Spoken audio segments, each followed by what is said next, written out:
Welcome back to another episode of the Unframe of Mind show. Tonight, I've got on a couple special guests. One of them's been a guest on the show quite a few times back in the past when I was soloing the show without Anthony. Rico, he's coming back. He's actually got a new show that with him and his friend Matt called Redflag Rhetoric, and I wanted to have them on the show tonight to talk to them about what their show's about and get into a number of different major world-changing topics and stuff that will actually unframe your mind, oddly enough. You're listening to the Unframe of Mind show, the place to have the most mind-stretching, unprotected, intellectual intercourse of your life. Your hosts battle the forces of evil by lobbing fiery balls of truth, reason, and evidence over safe room walls. All right, and welcome back to this fantastic episode of the Unframe of Mind show, where we have uncomfortable conversations without a condom. I'm your host, Daniel Wagner, tonight with you, and I have on the show with me tonight special guest Rico. What's up, man? Thanks for having us, dude. And then I've also got his partner from Redflag Rhetoric named Matt. Hey, how's it going, man? All right, and I've never met Matt until just moments ago, other than listening to you guys' first episode. So I guess tonight we'll spend a little time doing that, getting to know you guys, what your show's about, what kind of things you plan on covering. Basically, why should anybody give a shit about your show? Oh, yeah, okay. So first off, if you've listened to our first couple episodes, you're going to think it's a music podcast because it's definitely been music-centric so far. But it's only because I'm scheming. I'm using a little bit of my connections to try to get some traffic going. You know, I was a musician for years. I met a lot of people, and I'm trying to, do that whole coattail riding thing and get some people on here that will get people interested. And then 3 or 4 episodes in, I'm going to flip the script and go full-blown conspiracy. I love how you said you're scheming, but really I think you're just using your resources that are available to you. That's kind of a smart business move, isn't it? Well, I see it that way, but I'm trying to be, I'm trying to be a cool cat about it. Oh, okay. I got you. What about you? What about you, Matt? What are you planning with the show?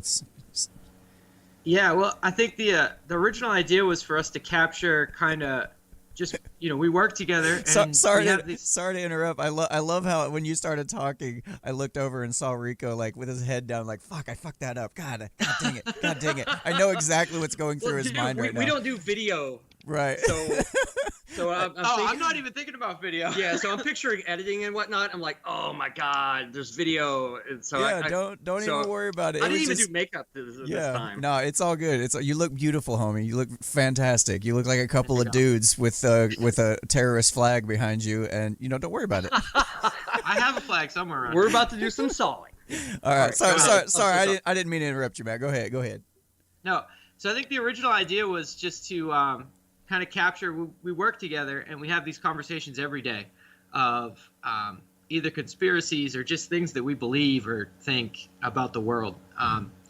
And a lot of them we disagree on, or at least we don't fully agree, which are even more fun sometimes because we can see some of those. We see some things happening in the background, but we don't agree necessarily with the purpose of them or with the intention of them. So we can have kind of conversations about that. And so we wanted to really capture that in a way that we could be creative and get it out there if people wanted to listen to it. I think we have good ideas. I don't think that's being too vain about it. I like what you said. Not only do we have chemistry, but we also respect each other's opinions when we do differ. Like, we always get to a place where, like, sure, that's that's a total possibility too. We always super important. Yeah. So there's a lot of respect when we do disagree, which the world could use a lot of right now.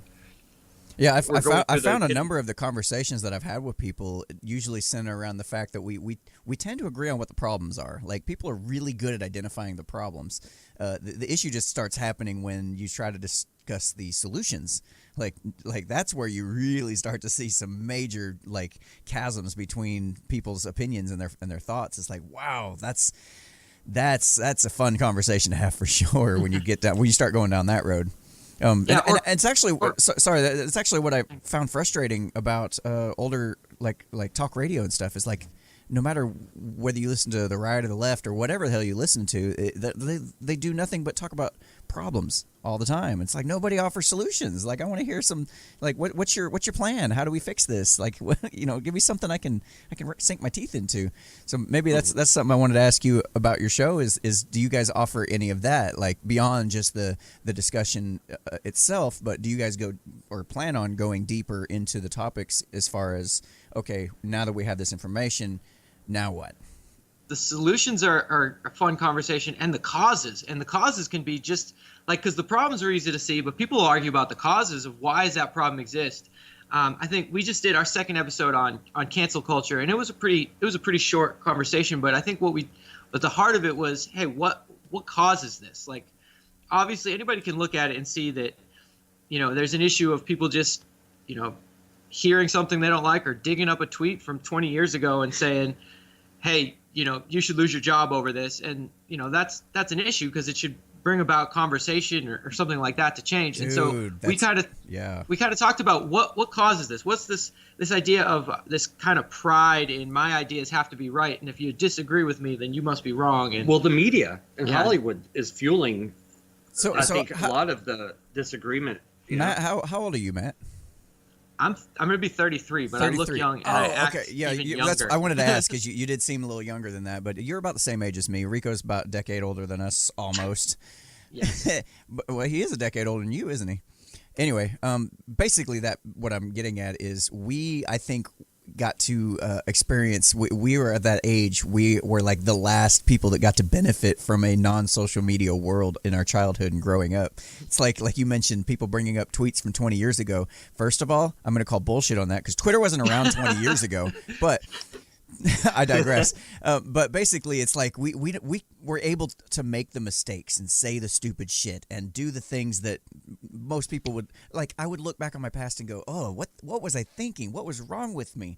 And then we don't have a record of that. So it's like we're seeing kids growing up in a world today where everything from the time they're born is being documented by either whether it's by their parents or once they reach a little bit older and they've got their own devices, they start recording it. It's like now you have ammunition. You can go back and start searching on people and finding out all this crap that they said or did and hold it against them. And it's like, wow, like does that ever dawn on like just hit you like how what's the word here? How awesome it is, I guess. Fortunate, that's the word. How fortunate it is that we kind of made it under the door the last second before it shut, right? Oh yeah. Yeah. Actually, this whole thing, typically me diving right into the rabbit hole, but that you're in the Black Mirror, the whole episode with the social credit system, right? Yep, I've seen. Well, basically, and China's already there. Mm-hmm. Basically, that's what the beginnings of what this is going to turn into if something severe doesn't stop it. Social credit is basically algorithms and AI, if you will, not woo-woo AI, like genuine AI, is going to make everyone pay for any decision they've made or anything they've done online or anytime they got drunk tweeted. Sorry, you're talking machine learning, not AI necessarily, but you're talking about machine learning. Yeah. Okay. Well, just algorithms, pretty much. Right. The whole Palantir thing. I'm sure everyone's familiar with that picture of Donald Trump in Saudi Arabia. Okay. Have you seen Lord of the Rings? Yes.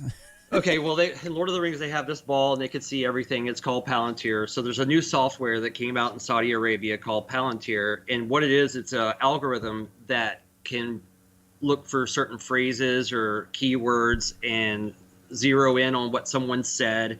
And if someone has a problem with someone's voice or something they're into, or Kevin Hart having a problem with homosexuality, and they could find whatever they want, cancel whatever they need to, and the algorithm itself can shut down talking. And basically, it's a social credit system. Now you're not. Are you talking about the thing with Donald Trump in Saudi Arabia where he was touching the globe that looks like the little shiny crystal ball thing? Yes, that was a meeting about something called Palantir. Oh, okay, Palantir, got you. So I was just making sure I brought it up. while you were talking there. Did I dive too far? No, well, no. I mean, I was this is where the whole thing's headed. Right. You brought it up. I just wanted to make sure I'm understanding where you're going. I'm also bringing up a video of a picture of it while you're talking, so it's on there as well. Nice. I gotta produce while I interview as well. So there's multiple thoughts going on here. Anyway, yeah. I do remember that picture. I haven't heard of the Palantir. I didn't know what that was or anything like that. But I have heard of the social credit score, and I've heard about that kind of stuff going on. And the Black Mirror episode, is exactly like it's predictive programming. Is what that's called. It's exactly what China's living with right now. Yep. If they jaywalk too many times, they can't ride the train or fly on an airplane. If they buy unhealthy foods too often, and obviously they're in a much different situation than us. But governmentally, history shows that. Especially the type of government they have, where the government can come in and do all this shit without any kind of hindrance whatsoever. At least we have some kind of semblance of something where the people can say something. It might not work as well as people think it does, but at least we have that. If not just the illusion of it, at least we have it. Well, we do now, but we're definitely smelling the beginnings of what's being baked up for us, which is all the cancel culture, and you can't use certain pronouns, and teachers are getting fired for calling the wrong person the wrong gender, and laws are being changed. And what I'm seeing is not next year, is I feel like 10 years down the road, or if we don't wake up and stop buying into all this divide and conquer nonsense, when people don't have that much hate in their heart. It's being fueled by the media. Absolutely. If we don't wake up and see it, we're going to be China in 10 years down the road. Now, let me give you some kind of a different perspective on that. I was listening to Tim Pool the other day as he was talking about this cancel culture stuff, and he made an interesting point talking about how here lately we've kind of started to see a turning around, almost like the cancel culture, the whole model is starting to collapse. That being what he was saying is, but the points he was making was, you had Chappelle just come out and had that big special. It was hugely offensive, and nobody really said much. Then you've got Ricky Gervais just now on the Golden Globes. He said his shit. Oh my God, that blew up amazing. Like crazy. But now he's actually making more money than he ever did. He's like rose to like #1 in some of the charts and shit. As far as actors, and I can't remember the chart exactly, but basically it's showing a positive benefit to standing up and going, hey, what the fuck, guys? We're not taking. We're gonna say what's in our hearts, and we're gonna. And what did he say? The more you guys get offended, the more I'm gonna do this. It's like, and he listed. Man, he how listed. Refreshing. Yeah. He listed a few examples of stuff like that's been happening within the last probably 6 months or so, and the reaction from the cancel culture crowd is just not having the impact that it once did. People are starting to wake up. I think that's one of the benefits of having the internet, is like people are starting to wake up and be able to spread that information around and say, oh, okay, I see what's going on. We've got like a handful of loudmouth assholes trying to cancel everybody. Companies are going, oh shit, we don't, and then now companies, I think, are starting to recognize that maybe the loudmouths aren't having as big of an impact on their business as, so when Ricky Gervais goes up there and he says that shit, and he goes and ends up rising to the top of the charts, that shows people are hungry for Hollywood's going to look at that, and Hollywood wants to make money just like anybody else, and they're going to look at that and say, well, I guess it's okay. I guess we can hire him. Right. I'll believe it's over when Roseanne comes back. That would be great. Right. Yes. I don't think she's going to do it though. No. I think part of it is the people love that. I think it was always the media and these critics. Like, if you look at Chappelle's last special, that I thought was refreshing. I loved it. It had almost like a 0 on Rotten Tomatoes. But then because they only let critics rate it.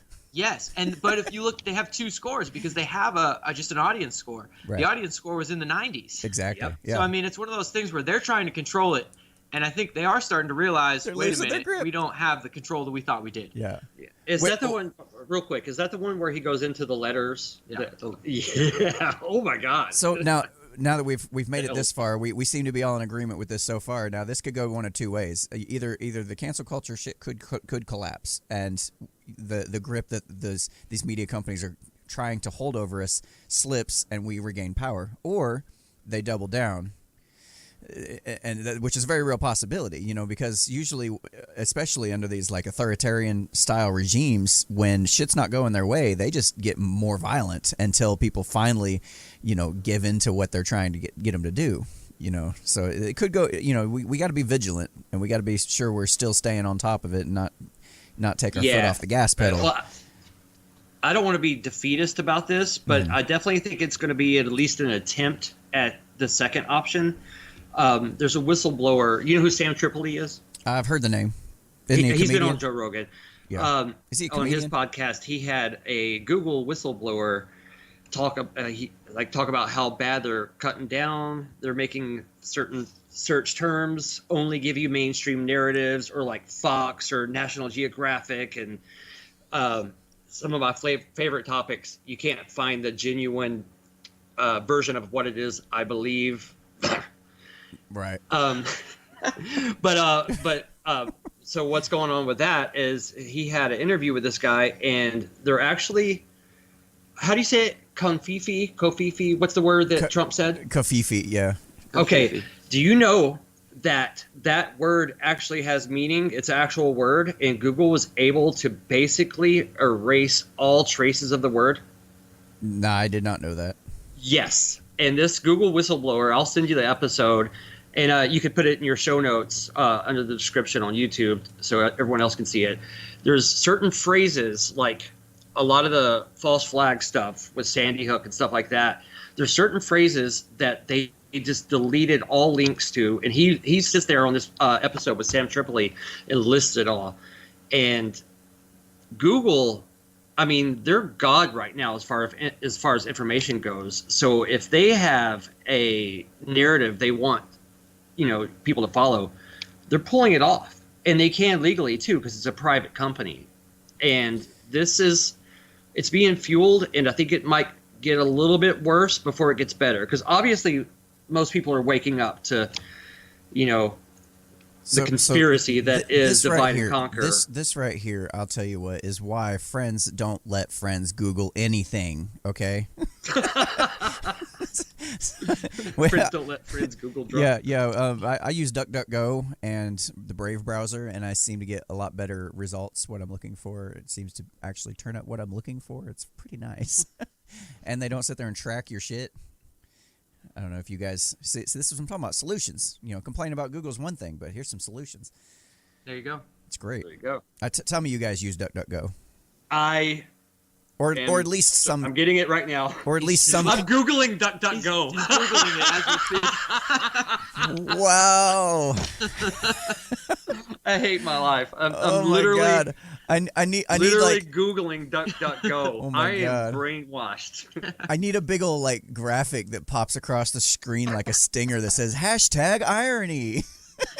No, oh my God, no! I swear, I couldn't be more honest about. Like, I'm really Googling an alternative to Google. So let me ask you guys, as far as what you were talking about before, when you guys do your show, you said there's some topics you disagree on, and that's what makes kind of and that's honestly that's kind of what makes our show exciting too, I think, because you have an anarchist atheist and a Christian conservative doing a show together, so you're going to have some points of contention from time to time, which is great.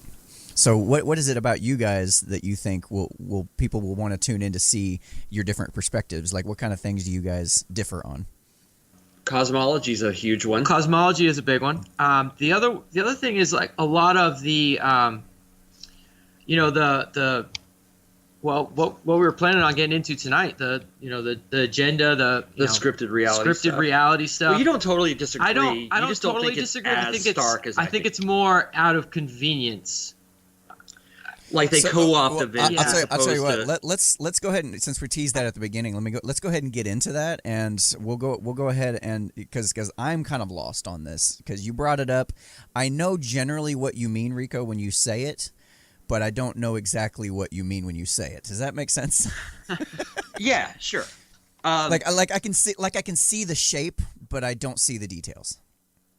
And I want maybe you could give us maybe even my audience some brief like an overview about what we're even talking about first of all, because we want to keep in mind a lot of this stuff that you and I talk about tend to be outside the Overton window. Right, and people just kind of they kind of glaze over if they're not if it's not at least somewhat connected to the reality they know.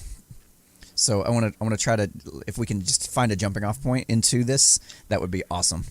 Oh, as layman as I can possibly put this, I am a lot of the conspiracy stuff I'm into. I'm on the fence, or with our rating system, slightly off the fence one way or another. Okay. But I am 100% confident that it's all WWE when it comes to politics, mainstream news, domestic, foreign and domestic policies. And I've read a lot about this. I read several books, some suggested reading, if anybody's, hears this and their ears perk up, is Confessions of an Economic Hitman. And another one is The Octopus of Global Control. There is some documents and some writings from the 33rd degree Freemason Albert Pike that came out in the late 1800s, and he clearly describes the plan for 3 world wars and why they're doing it. It's a, I don't want to be Alex Jones here. I realize he says globalist a lot, and even though I don't like the word global, it's basically just a plan to run everything. You're such a conflicted individual. I know. Well, I know. I just want this narrative to come out very clean. It's funny because you can listen to the Albert Pike prophecies. I'll send you a. Sorry, as you're saying this, it's like, okay, caveat, okay, this caveat, okay, this caveat, okay, and go, and go. No, I know. That's my experience of listening to you talk. But it's 100%. But it's 100%. I know. Yeah, you're totally. No, I hear myself too, and it drives me nuts. So I can't imagine. Yeah, just grab my hand, take me through this. Okay. Well, here's the thing. If you're not, people watch so much TV, so much of the movies. Hollywood puts out a movie about it. Like, I mean, the narrative about anything that's historical that Hollywood puts out is wrong. Like, the Titanic actually didn't sink, believe it or not. A boat did, but it wasn't the Titanic, and it was an insurance scam. There's a book about it.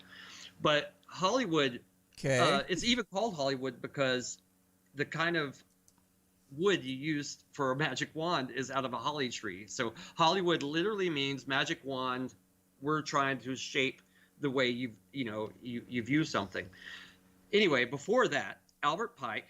He's a very respected Freemason. He has several monuments in Washington, D.C. He wrote a script for how to bring about a new world order, what all the presidents go on about, what all the, globalists go on about. And he wrote out the narrative for all 3 world wars. And it's straight up documented. The documents are in a museum. This isn't just hearsay. And our listeners, you could put a link in the description. I actually found it before I came in tonight so that people can, see the Albert Pike prophecies. It's all been laid out. It's a script. Presidents, there's no Trump meeting with Kim Jong-un and hoping to work this out, or they're all. It's not different presidents fighting each other and arguing. It's the elite and everyone else, and that's all there is.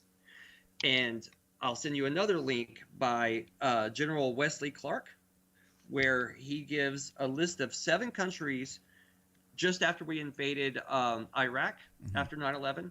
The 7 countries, he's a whistleblower, and he says exactly what countries we're going to war with, and in order, and the last one's Iran. So any kind of rhetoric back and forth about, well, Iran did this, I hope Trump does this, it's nonsensical. It's WWE. There's a plan. They're going through with it. There's no stopping it. And it drives me nuts that I can't get anyone to see this. Whenever I'm offering clear proof, I'm like, hey, I'll send you this. Watch this. Then we'll talk. And people are like, no, I'm not going to watch it. There's a football game. I am in the belief, and I know how crazy it sounds. It took me a while to get here, but I'm in the belief that it's all scripted WWE. Don't voting on any level other than local is nonsensical. Okay. It does brings to mind the QAnon story that we've been hearing, and the other day the topic came up again as far as dropping more Q proofs, and one of the examples was, well, we got this mirror clock, and when you look at the mirror clock, it shows these timestamps on these different events and different tweets that Trump puts out, and it's this last one coincided with when Nancy Pelosi was going to bring the articles of impeachment to the Senate, and it's like I started asking, like, wait a minute, are you telling me this whole trust the plan thing is Nancy Pelosi's in on it too? Like, she also is in on it? And I'm like, I thought this was supposed to be like a pro-Trump kind of thing here, but it's like, wait a minute, how did they know when Nancy Pelosi was going to take them over? Unless she's in on it, and if she's in on it, she's the one that sit there and knew about the torture that was going on in Guantanamo Bay, didn't press charges against Bush because she knew she'd be implicated. She's the one that passed the Obamacare bill and said you'll have to pass it to see what's in it. Like, this is the lady that's in on this plan too. Like, now hold on a minute. So I don't know, man. It might be legit, but then again, if it is legit, I'm like, the what you said about the elites versus everyone else. I'm like, why would I trust a plan that they're all in on that I have no control over? Like, it's a little bit unnerving thinking that that's a possibility, and people are like going for it, and they're like making excuses even for Nancy Pelosi if she is in on it. Oh, she's just part of this and that. I don't know what the hell I'm supposed to believe. I don't really tend to focus on that because I don't have a lot of control over it, but that's just sure. Well, and some more weight to the whole presidents aren't elected, they're selected. This is verifiable. They don't deny it. It's mainstream stuff here. It's going to sound not mainstream, but it is. This is provable, is that all of our presidents, except for one, Andrew Garfield, are all blood related. They're also all blood related to all the people that shape our culture, like the Brad Pitts, the Angelina Jolies, Ellen DeGenerate, I call her. They're also blood related to all the royalty in Europe, and they're all traced back to. So punk rock of you, dude. Oh, this punchline's it's awesome. They're all related to Vlad the Impaler.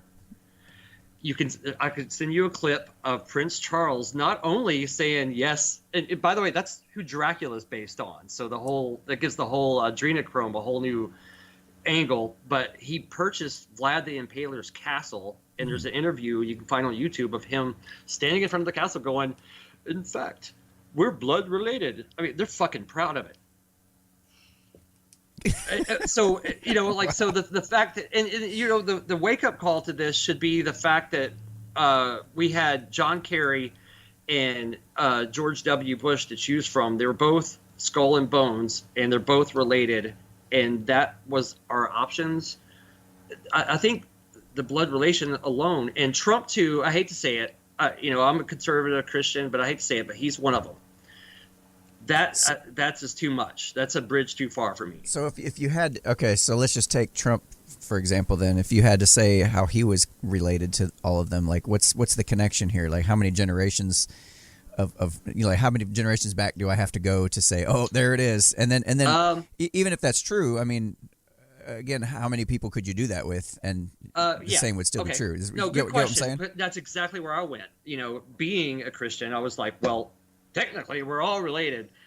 You can do your own research on this. And inbred by that logic. It is absolute what? And inbred by that logic.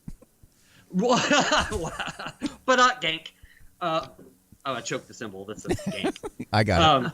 No, it's a good question. That's the first place I went. Like, well, so what? You can get to anywhere, on that map.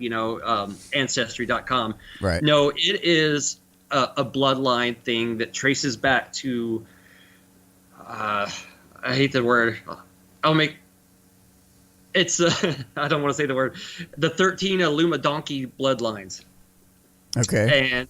And it is it's very tight. I mean, you do have some twice removed cousin stuff going on, but it's enough that it made news and went nationwide. And actually, I think it was like a 16-year-old girl was doing a project for school, and it made the news. She's the one that discovered this, and then all the royalty and Prince Charles and Vlad the Impaler started just kind of, instead of trying to deny it because she proved it, without any doubt at all, they all started owning up to it, which was bizarre to me. Like, you can find a clip of Obama going, "Oh, you got us." Yeah. Well, there's a clip of Obama going, "Well, yes, it's recently pointed out to me that I'm related to Dick Cheney, but I can guarantee I won't be going to that family reunion anytime soon." I would like to see that clip. That's interesting. Yeah. No, I mean, this is all verifiable, but these guys are put into place. They're the elite. They run the show. And the episode we did on your show about anarchy, mm-hmm. I'm fully behind it. That's what we need. I gave you that quote that, well, not the anarchy you're thinking. Oh shit! See, I think we just found a point of disagreement between. Well, no. See, it's interesting. What I thought. It's interesting because you two have your own disagreements on things where I might agree with you, but I might also agree with Matt on other things that we disagree on. It's like yeah. I love it. This is what I like about being people. I agree with everything now that I know what anarchy is, and not just the punk rock anarchy like I described. Right. Molotov cocktails, Mad Max universe where there's no rules. To be there. I said that government is a disease posing as its own cure. Yeah, we don't need them, and you're right. Yeah. The only reason why I'm not on board with you and like preaching it because I don't see a scenario where we could get there. Right.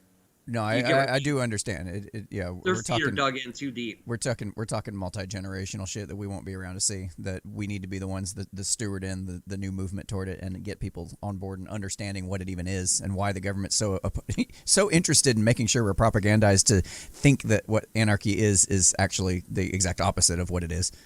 Yeah. See, and this is without hearing that episode or thinking about any of that stuff. I'd be all about changing. Changing the way that we do things and changing the government. I just think I'm one that I I don't believe in the goodness of people. I think people are just inherently not good. That's excellent. No, that's excellent. Yeah. Let's say I agree with you. Okay. People are. So then if you. Well, hang on. Just hold that thought for just a second. Yeah. Hold that thought for just a second. Let's say people are inherently evil. So you're willing to put people in charge of a government that governs people. And people are inherently evil, and the government structure, the way it's set up, inherently draws evil people. Like it's like a honey pit for them. They're like, oh yeah, if I can control other people, that's great. Like that would make absolutely no sense if I was just to sit down and start spelling out like a logical way we could kind of figure this stuff out. If you honestly believe that people are inherently evil. Yeah, no, and I think I agree with that. I think that's where that would be the change that I would think about is that. That's the system that we need to figure something out about. But, when I think anarchy, I'm thinking no rules, this, that, and the other thing. I think you still need to have a set of guidelines. And you need to have some way to govern that, whether or not you just have elected officials that are doing it or you find some other method of how to fix it. That's a different thing entirely. But there's ways cautious about it. There's ways to do it. I mean, think about something like the BBB. The Better Business Bureau is like I don't think it's government owned as far as I know. I think it is a private company that actually, it's like if I have a business and I get this BBB seal of approval, it's like a good mark on my report card, and it's a private market way of controlling and regulating industry. It's a way that can be done. And what you said about no rules, that's actually incorrect as far as anarchy. Anarchy just means no rulers. That's all it means. That's the disinformation that we went into. Because anarchy, I see Molotov cocktails and like this insanity and rape and loud punk rock music. And it was a big misconception. Like what helps me imagine what anarchy would look like is I picture the dating world. That's anarchy. Like there's no rules and regulations in the dating world. Like there's no government official of relations that goes over and says, okay, well, we've got too many people getting this quality of date, so we need to go ahead and regulate that. We need to ugly up these people over here, and these guys over here are getting all the pussy, so we need to go ahead and take some of that from them and redistribute it amongst other people. No, you don't have none of that. People have our free will to choose what they want. There's a pretty standard, understanding on, engagement and how things are done, and it changes a little bit with society as we grow older. But I mean, it's all done voluntarily. That's the big key concept here, the key theme here. That is anarchy. Take that. All right, but let's take that then, and if we apply that to just everything rather than just dating, what does taking advantage of each other, cheating on each other, what does all that look like when we're talking about the grand scheme of every law, like, murder, stealing, like, well, all of that's not that it doesn't exist now. Obviously, it does exist now, and It's against the law, and it still exists. But yeah, that would have been my first. Where's the punishment, or where's the enforcement? We do it. Yeah, that would have been my first comment. Is compared to what? I mean, if you look at what we have now, it's not exactly working that well, and we're all definitely in agreement that our prison systems are fucked up, way too overcrowded. The punishments don't match the crimes. I mean, people are They're getting privatized. Yeah, private, which if under anarchy, prisons would be privatized because obviously no public. Well, not traded on and not giving mandatory minimum sentencing so that you could guarantee populations. Yeah, the major difference would be that we would be focused on prevention rather than cure. Right now the way it's set up, they benefit by people. Like, more laws means more people in our prisons, and we get paid. That's how we get paid. No, it would be set up more like what's the word here? Incentives would be balanced differently to where, okay, this prison boasts having like the fewest inmates and less retention rate, and they're the ones that end up getting all the funding, or people will be more willing to pay money into something like that. I mean, I would pay for that. Like, oh, this prison's doing a great job. They're keeping crime down in the area, or whatever the case is. More to your point though is like, because you said, well, how do we like figure out everything? Well, the thing is, we don't have to figure out everything. We just got to look at the principles here. We just got to look at the principles. If we agree with the principles and the principles are sound and the logic is sound, quite frankly, we didn't have to have everything figured out about how we would run our economy without slavery, but we all recognized it was fucking wrong. And nobody like, the best example I've ever heard is like, if I would have came to you in the days of slavery and said, guess what? One day, if we get rid of slavery, we're going to have these giant machines that like eat up dinosaur juice, and they like go through the fields and like chop stuff up. And you'd look at me like I was fucking crazy. Like, that sounds insane, but lo and behold, that's exactly what has happened as a result of trying to solve the problems in the absence of slavery. So it's just about the principles, sticking to them, being applying them evenly across all spectrums of your life, and then moving forward with that, and then living as if. Does that make sense? I'll be the first to admit I have a major defeatist attitude about society self-correcting. Right. Like, I appreciate your view, but I'm very defeatist. I just feel like we're just gonna. If I would be on board with what you're saying. If everything crashed, started over, blackout, EMP, and we're putting this back together, I would definitely go for anarchy. But I just don't see a way we could ever course correct. That would be way worse. Then we'd have a bunch of assholes saying, "Well, if you want anarchy, just go to Somalia." I've heard that one all the time. Like, dude, that's not anarchy. That's a result of a failed state. I think people associate anarchy with chaos. Right. Because that's the disinformation that's out there. Like, whenever you edited to our episode where I came on and talked about my main concern with anarchy was basically that corporations are going to be at top of the food chain, just as they pretty much are now in central banks. And I was talking about how sociopathic and psychopathic people get whenever human rights is a distant second to profit.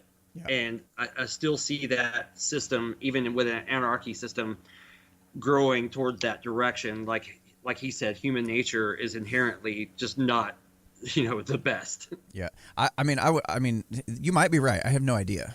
But I gotta stick with the principles, and I gotta stick with the moral sure. implications here.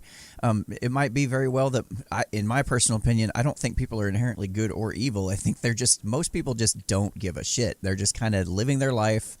and they're not really good or bad. They're just kind of there doing their thing, going to work, paying their bills, taking care of their kids. They're just there. I think most people are that. That's kind of evidenced by when I ask people, what'd you do this weekend? Oh, nothing. For the longest time, I really thought, oh, they just don't want to talk to me about their weekend. But as I grow older, I'm starting to believe them. I think really they literally didn't really do anything. They just kind of took a break from work, sat on their ass, maybe cracked open a beer and watched some shows. That's most people. I don't know, man. I'm anxious for one of those days. So you're right. Like I can't wait for a day off so I could do nothing. Yeah. I hear you. So what's something that you two disagree on, like, vehemently? Like, what's the biggest thing that you guys are like? Not that one. He said not that one. Not that one. He definitely did. I'm just not out of the closet about that. Yeah, I know. I think you are, but if people would have to watch the beginning of the episode to have caught it. Subtext. You were that fast with it, but I caught it. Anyway, so what's number 2 then? What's number 2? Well, I think the WWE thing is up there. We talk about that, but I'm not. He thinks okay, kind of what I think, but co-opting as opposed, like, all the false flags, like, how we got into Vietnam. His whole thing is, well, I know the Gulf of Tonkin was sunk and that's how we got into it, but that was more legitimate and they co-opted it and used it to go into war. He doesn't think, where I guess what the term is, he's red-pilled and I'm black-pilled. I think it's a lot more nefarious than he thinks. So I guess that would be probably not describing it well, but that's the big difference. Yeah. So when we were talking about it earlier, I did notice, Matt, that you didn't really offer any rebuttal. So I guess now would be a good time for you to hop in. Yeah. And, No. And tell us how Rico is totally full of shit. Well, we don't. How long are your episodes? I think part of where I stand on this is not necessarily that there's a one world or new world order, or not that I'm completely against the idea that there could be a controlling power that's kind of manipulating everything. I think there are maybe a handful, or nations could still be independent or on their own, but again, like we were just talking about, you can shake your head all you want. Oh, again, God, you got a camera. This is something that I'm not necessarily I haven't looked into it nearly as much as him. I will admit that. But right. like we were just talking, I think people are inherently evil. I think the governments are. And therefore, I think, all right, I see Iran and Saudi Arabia having issues. How can I benefit getting oil? What can I do in the Middle East where I'm going to benefit the most from these issues, and them playing all of these other countries like Syria and Iraq? Because you can look, and again, this could just be on the surface, but Iran and Saudi Arabia are the ones that are basically playing all of these other countries, choosing sides and the opposite side in all these other countries' civil wars. And it's chaos over there that, oh, hey, look, I see chaos. I see an opportunity. The Gulf of Tonkin thing. It was a mistake, right? Which is what I think. I think, they thought that there was people there. There weren't. Oh, we have this report that we were getting shot at, but we weren't. Well, it's already been reported. Let's take advantage of it. We want to go to war anyway. Why not just here's our out, versus they were looking for it. I'm not saying they weren't looking for a way into the war. I believe that they probably were, but it wasn't like, let's do this to get in. It was more like, oh, there's our way in. Does that make sense? Yeah, almost kind of like the whole never miss an opportunity for a good catastrophe. Right, take advantage. Right. Yeah, I think there is some of that, and here's the problem. Just and Matt, just to critique your I guess speech. If I was just completely neutral on this and I just listened to you two on that, I would probably lean more toward Rico. He seemed to really know what he was talking about. He kind of brought up some facts and some names. So I personally I tend to agree with you more on this, Matt, as far as your viewpoint. But I wouldn't be convinced by that. So you might want to do a little more research and kind of make sure you kind of because basically I've got this. People in general, I think it's human nature to act on toward incentives. People respond to incentives. That's just true. I can't find anybody that disagrees with that. Like, no matter whether you're evil, good, neutral, whatever, people react to incentives. And it's like, you almost kind of think that the mainstream media narrative and Hollywood and all the elites, the Democrats and the left, and you hear all, I went all Alex Jones there for a moment. You notice that?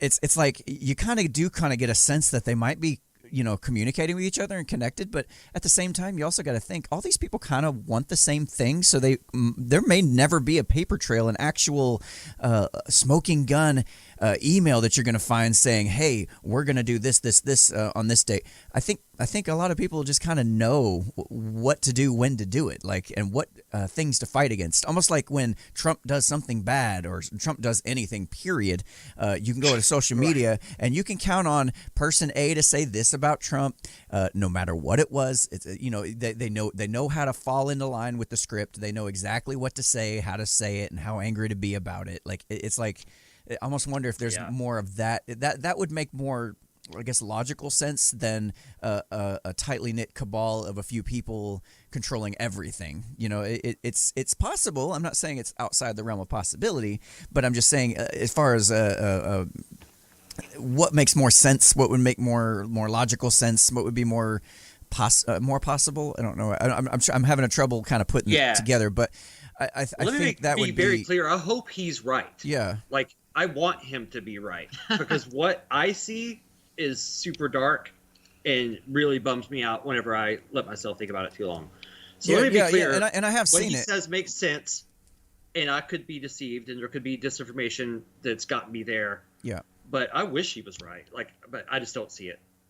Yeah, it is something. It is something definitely worth looking into. I mean, anybody that's curious about this stuff, take some time, go down those rabbit holes. Don't be scared to go down the rabbit holes, man. I mean, you may come back out of it going, "Whoa, that was a trip."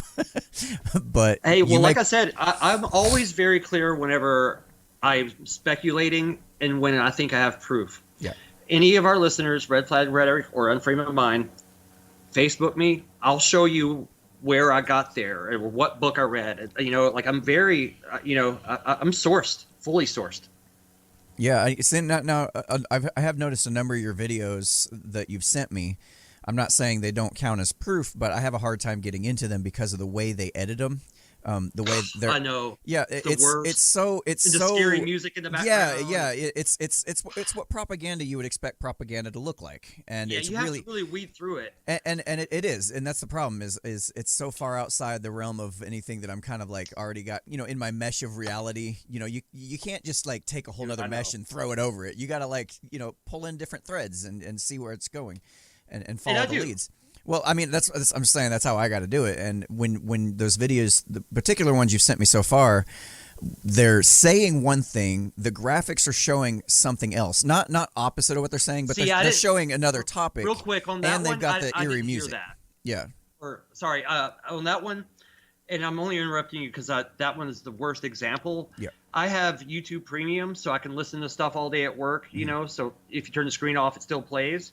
I didn't see that one. I only heard that, and I was like, "Oh, there's that," because it's in several places. But that's probably what I would have needed to do, to be honest, because it was really distracting. Because the images that that's why showing, I gave you minute 40. I just wanted you to hear the Albert Pike prophecies, which was a very short part of that. Like, man, and listen, I do go through multiple sources, and I try to be as cognitive and try to have discernment about what's truth and what's not, and it's not a case of, it's not a YouTube University thing where there's a video, well, this is the case. Like, it's not quick decisions, it's just more of a funneling down of information. Sake, man, if it's not YouTube University, why do you only send me YouTube clips? What the That's what I say all the time. All of the time. Well, because obviously that was a Freudian slip, and it was YouTube University.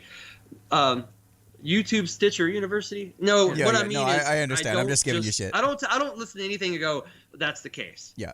I listen to a bunch of stuff, and I connect dots because I have a crazy reference memory, and I've been listening to. I mean, to be a musician and to be at work 8 hours a day, and tell you I rarely listen to a record means I've got a lot of stuff going, a lot of information coming in. That's been my weakness. A lot of it is horse crap. Yeah, but that's been my weakness lately. Is just I've got like music I want to listen to, and it's like I have not had time. My podcast list just keeps going. You too? Thank God. I feel so bad about it. Like I do with everything. Like you're cheating on your love. I'm addicted to this information. Yeah, absolutely. It's a great way to learn, absolutely. And I don't know. Like I said, just do your research and stuff. But let me ask you guys this: how do you determine truth for yourself? Like, what is it you're looking for exactly when you're researching stuff? Like, because everybody's looking for a little something different to confirm. Like, oh yeah, that's the truth. Like, what is that for you? Maybe start with Matt. Yeah. All right. Well. If you're not ready, I can go to Rico. No, just put me on the spot. It's all right. Sorry. No, I was while we were bashing Rico, I was going to say something, and so now you just flipped it, but that's all right. I was going to ask you if he sent you the wrong video ever. Has he ever done that to you? Will he send it to you, and then you'll come up with all these arguments about it. I'll come up with all these arguments about the video, and he's like, "That's not what I sent you at all," and I'm like, "No, that's exactly what you said." There's a logical reason for that. No, I understand. On premium, it'll change the video, but the description will stay for some reason. Yeah. So I end up going, and it's always the worst stuff that you get. It's terrible. Like, what are you talking about, dude? I sent you that text like 3 days ago. Yeah. No, and we're just having fun at your expense right now. No, hey, dude, no, this is what it's all about. I have value. Like, that's fine. This is what it's all about, man. This is what it's all about. I love this. Sure. No. It's all good. Just, the things as a quick aside, like we're talking about giving each other hell and having a good time. We're disagreeing, but we're doing it, and this is what it's all about. I just had to kick a guy from my Facebook group today because he just we had this Iranian guy just join the group. And somebody posted an article about Trump, and he says, "Fuck Trump." Well, this other guy who was supposedly a soldier went on and just fucking verbal diarrhea all over this guy. "Fuck you, Iranian piece of shit!" Like, nah, dude, that's unacceptable. That is not gonna happen in my group. I'm sorry. That's not going to happen. And then I put a post up about it. If you guys want to check that out, the Unframed Minds group, please check that out. But anyway, I held him up as an example of what not to do and what's not going to be tolerated in my group. I mean, I don't have a lot of rules. Name calling is one of them. Like, we're not. Yeah. The conversations the three of us are having tonight should be what all of these conversations should look like. Even if you're getting passionate about it. We can still be respectful, but sorry, go ahead. Sure. Dude, I think our relationship is we're so tight. It's more fun and it's challenging. It makes me go, well, why do I believe this? I would be bummed out if he just overnight was like, you know what? I'm 100% on board with everything you believe. This is fun. I eat it up. Yeah, I mean, well, it keeps you on your toes too. There's no way for me to know 100% that I'm right about everything. I have opinions, and and there's always confirmation bias. Mm-hmm. That's fine. I'm into it. Prove me wrong. I don't have any vested interest, other than someone patting me on the back, going, "Oh, it turns out you were right." But other than that, I don't care. We all need that from time to time. Right. So sorry. Back on the topic of how do you determine truth? Sorry. Truth. Yeah. So I think. Well, first and foremost, we brought up the conservative Christian side, and that's definitely my worldview. The first thing that I'm going to go to is I'm going to say, all right, does this match what I find in Scripture? Does this match, me too, my beliefs there? Because that's the rock. I'm sorry. And no, we can talk about that later, buddy. No, so there's the idea of the different interpretations, and I understand, people growing at that, and I don't know if that's what you were growing at necessarily or what, but that's the first place I'm going to go. Does this match this idea? Which, ironically, a lot of what Rico brings up can fit pretty nicely into that. It doesn't have to. That's the reason why I can disagree still, but that's the first place I go. The second place I'm going to go is, the source. I'm definitely gonna look at the source. If it's some guy sitting in his basement that he's been listening to YouTube all day, and so he's just ranting off what everybody else has been saying, then I'm going to say, well, I'm going to look at what you're looking at. I'm not going to look at you. I don't really care what. And there's saying. A lot of that. And there is a lot. Oh, you're talking about like a couple of guys sitting in front of a white sheet with a couple of earbuds in, just talking to some dude. No, exactly. Those are the worst. Well, so we're not, and I think that's one of the things that we're not trying to really convince people of anything. No, we're not sitting here like want to talk about it. We're presenting. We're very open by the fact that, listen, we've done research on it. We're not necessarily experts in any of this, but we're just going to have conversations about it, and we're going to talk about the issues. We're going to talk about what we think the causes are, what we've found might be solutions, but we're not sitting here saying we're going to definitively 100% prove to you guys anything or that you should believe us at all. Ideally, we want you to listen to us and then go off and look stuff up and go off and do your own research. And, if it has to do with cosmology, go look at math figures, go see how they've discovered all of this stuff, and have Rico laugh at you when you say that. But anyway. No, it's not what I was laughing about. No, it's fine. No, actually, real quick, just before I forget, I just came up with our tagline. Oh, just now? Uncomfortable conversations without a white sheet. Uncomfortable conversations with a white sheet. That sounds like the KKK. That sounds tagline. like the KKK. Oh my God! Yeah. Oh my God! That's what Pike was part of. You brought up Pike earlier. He was part of the KKK. Yeah. So I think, and again, I'm not going to any source thinking, all right, is what you're going to tell me 100% accurate? And that, which is why I'm probably more on the fence on most things. Like, we disagree mainly because he tends to jump off the fence, and not without evidence. I mean, he has the evidence. Whoa, no, that's an understatement. Right. That's an understatement. No. He takes his. By the way, I know what you're going to say. Go ahead, but you're right. Rico takes his fucking clothes off and goes streaking across the field on the other side of the fence. And then he falls in a hole. He keeps going, even though he's saying, "Help! Help! Help!" I 100% agree. I see that you've met my friend Rico before. No. But I think I'm more on the fence because I am more skeptical. So when I'm looking at I look at his sources that he sends me, and I'm like, I don't know if I should believe these people. And It's not that I'm necessarily always looking for truth in these sources. I'm more looking for things that, all right, I can come up with a rational or scientific or whatever, a provable reason that that's not true. Yeah, or a possible alternative, or yeah, and not necessarily something where it's like, well, I'm 100% this side or I'm 100% this side. I'm saying, all right, you brought that up, but how would that person argue this point that might go against that, or an alternative that also works in this universe? You know what I mean? Yeah, which is healthy. Like, I mean, basically, you're level-headed, and I'm not. It's the short version of everything you just said. But I do understand this, and I'm always open to someone proving me wrong, because a lot of the stuff I believe is very black pill, So, but another thing I'm going to say in my defense is, yeah, sometimes some of the sources I send are bad, but a lot of times it's something that I've already told you that I believe, and I just come across this and I'm like, oh, well, here's something that backs that up, not like the source of it. Like, a lot of what I believe is the two books I mentioned already. That started this whole thing. The Octopus of Global Control and Confessions of an Economic Hitman are two big ones. I've read a bunch, and it's not just YouTube University. I was actually digging it myself by saying that.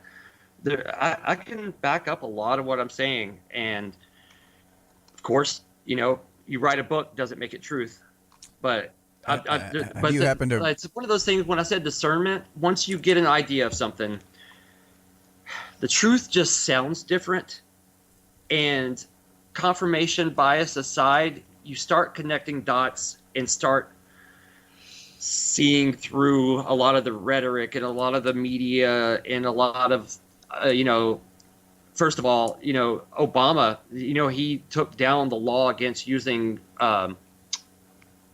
propaganda against our own citizens. Did you know that?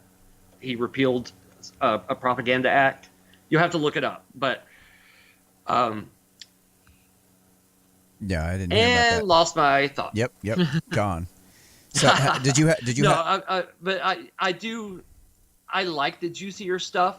So that's where my confirmation bias goes sideways sometimes. So I'm all about correcting me, but some stuff you just kind of know when it's right. You just start putting the pieces of the puzzle together, and you know when it's right. That makes sense. It makes a lot and I'm of sense. right about everything we've talked about. Yeah, I was thinking right about 3% of what you say, but that's cool. Well, oh come on. Well, the thing is you could flip that because give me 50. Once you're convinced of anything, whether it's true or not, everything you see is going to confirm. Well, right. I've said confirmation bias several right. times. Confirmation. It's kind of the same thing. And that's a hard pitfall to avoid. I mean, everyone. Yeah, we all fall into it, absolutely. Yeah. And I think that's why it's important. That's exactly why these conversations are important, because you have other people who are able to call you on your bullshit when needed. Like, and maybe you're like gonna dig deeper and double down, but if you have people around you and you surround yourself with people you respect and you can actually talk to, and you know they have your best interest at heart, like, you're a lot more willing to listen. You're a lot more willing to take those notes and go, okay, I hadn't considered that angle. I'll go check that out. You know, you're a lot more likely to be able to step outside your cognitive bias. You cannot do that on your own. It takes people around you to help you with that. It really, really does. So yeah, there's a lot of good. I agree fully. Yeah, a lot of good. I mean, it's definitely a lot of good lessons in this episode so far. I think this has been a fantastic episode. We're running up on an hour right now, and listen, I just wanted to thank you guys for coming on and giving us a little insight into your world and let us see a little bit of what we can expect from your show coming up. And definitely, you guys are welcome to come back on again sometime. And as you continue to grow, and we'll be on each other's shows and all that good shit. And brother, you're a prince for having us, man. Thank you so much. Like, this was great. I love this. Yeah, I miss this. I've done a few where you have a multiple guests, and yeah. I like being the oddball guy. You know, I like bringing a little flair to the situation. Yeah, usually I'm the oddball. Usually I'm the oddball, but then I have you in, and I look fucking like I'm like what's that, average SpongeBob? Like, I'm that guy when you come in the room. Hi, how are you?